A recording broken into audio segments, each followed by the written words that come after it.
Guys, so welcome back to my channel, Jimbans TV.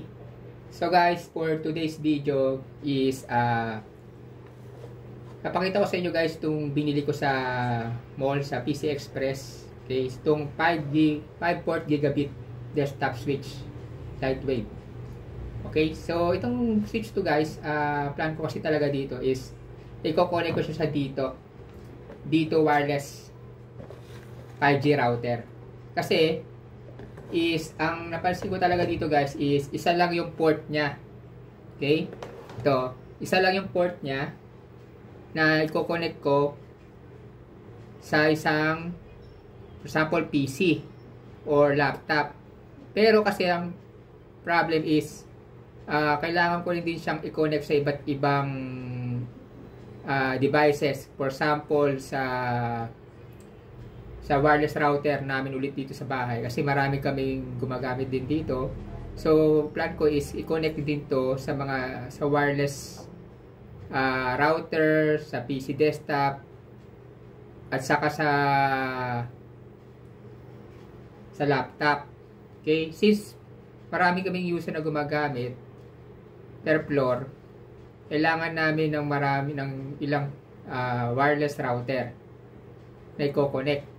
So, kailangan namin ng 5 ports. Okay, 5 ports para i-connect namin isa-isa. Okay, for example, yung PC desktop. Okay, desktop kasi medyo mahirap kasi kailangan natin ng USB para makapag-connect ng wireless. Pero kasi kailangan natin talaga ng 5 ports. Okay, 5 ports para makapag-connect sa iba't ibang devices. Katulad ng PC desktop. Okay. So, yun guys. So plano ko is, ito talaga guys, pinili ko tong TP-Link 5G port para i-connect ko siya dito sa port na to papuntang switch. Okay. Yan. 5 port. So, ito yung pinaka diagram niya guys. Kung mapapansin nyo, yan. Internet, router, 5 port gigabit. At marami siya nakakonect. Katulad nito. NAS, gaming console, at saka desktop. Diba? Kasi ito is isa lang eh. Isang port lang eh. So, pag nag-connect ka dyan, iisang devices lang. Okay? Ang pwede mo i-connect. Katulad niya, desktop. O, isang desktop lang. Pero pag kinabit mo to 5 ports, marami kang makako-connect. Yan. Gigabit network expansion for small office and home office. So, makikita nyo din yung easy to use. Plug and play naman siya guys. Design. No configuration required. Okay. Eliminates needs for crossover cables. Auto negotiation guarantees highest speed for each port. Okay, yan guys. Oh. Quality, highlight performance. Yan. Package content, 5 port gigabit desktop switch. Power adapter. Okay. Installation guides. Yan. Plug and play. Gigabit internet. Traffic prioritization. Okay guys. So, i-unbox ko nito guys. Itong TP-Link na 5 port gigabit desktop switch. Actually, magagamit talaga to pang desktop. Pag marami kayong desktop na kuya, 3 desktop nyo o sa mga kapatid nyo, pwede nyo itong i-share. Okay, pwede kayo mag-share ng mga connection. Ito guys, oh. Bumili na ako guys. Ito. Siya. Yan. Ito yun ngayon guys. Pag binili ko, 5 port. Okay? 5 port siya. Mayroon din siyang ito.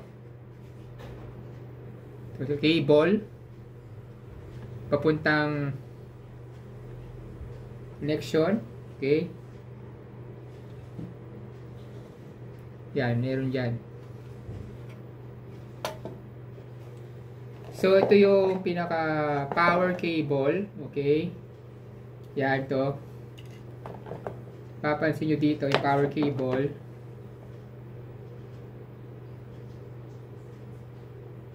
Yan o. Plug and play design, no configuration required. Yan. Yan, ito yung power adapter. Okay? Connection niya power adapter to. Okay? So, ito. Yan. Kukunik ko lang ito guys. Okay, i-open na natin. So, turn on natin.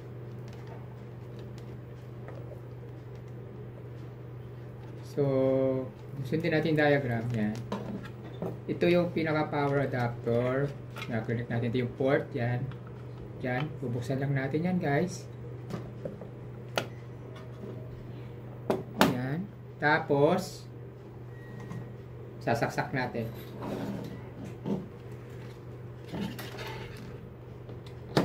Yan. Yan. Pansin nyo guys. Nag-open. May power na siya guys na green. Yan.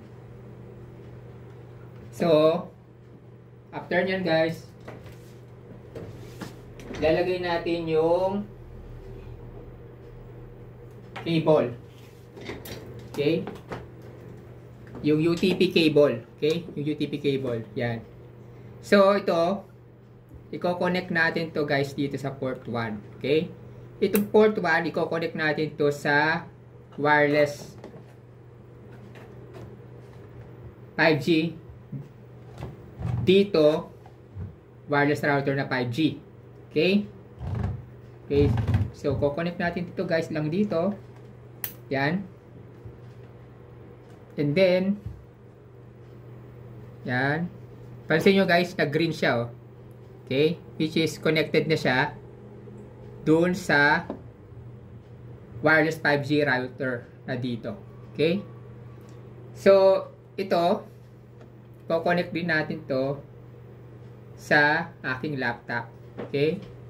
So, pwede kayo mag-connect dyan ng mga devices. For example, yung PC desktop, gaming console, yung mga laptop, pang gaming. So, for example guys, i-connect ko yung aking wireless, aking laptop. Okay? Connect ko rin laptop.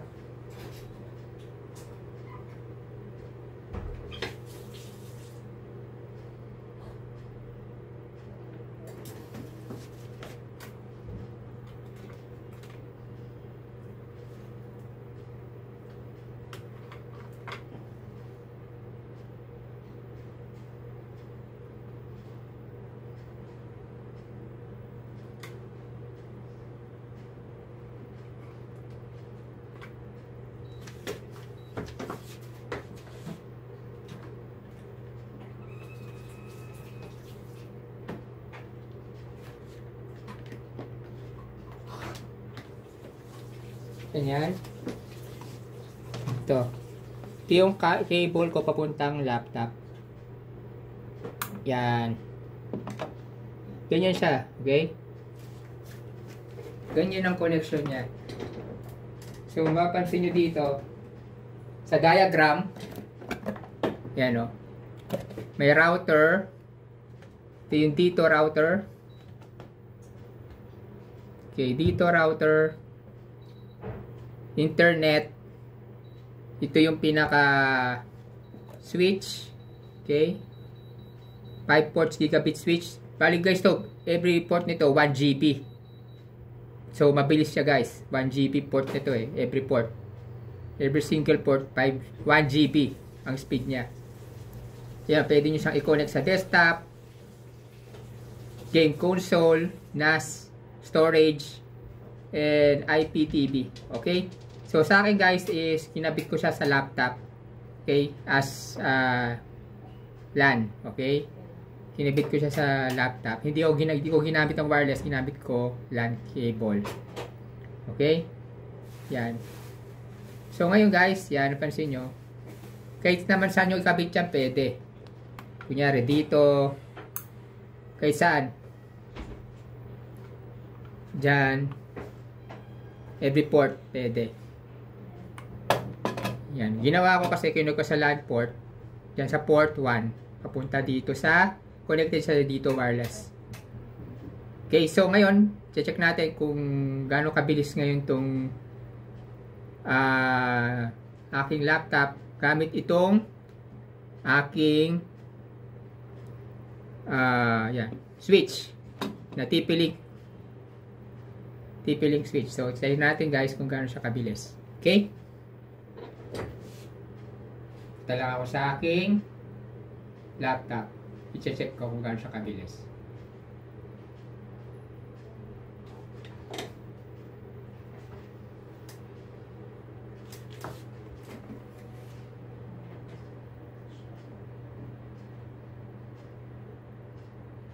Twelve seconds later. This for the update. So guys, ngayon i-test ko na yung dito wireless network. Okay, dito sa aking laptop. So titingnan natin guys kung gaano.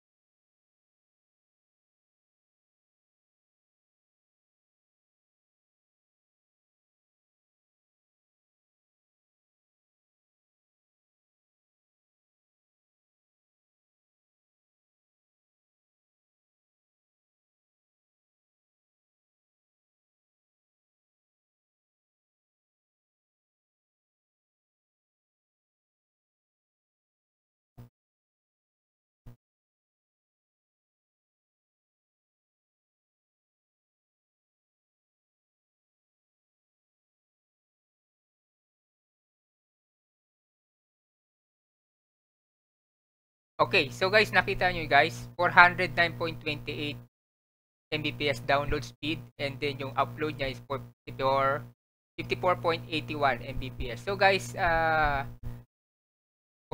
is yung napaka-builds na to guys, dahil nakuha na reach niya yung 409.28 Mbps. So tama nga guys na up to 500 Mbps itong dito wireless network 5G. A few moments later. Natin kung gaano kabilis yung connection gamit ang TP-Link 5 port gigabit desktop switch. So, yun guys. Napakaganda nito dahil marami kayong may kakabit na mga devices. Okay, katulad ng laptop, desktop, at marami pang iba. Okay?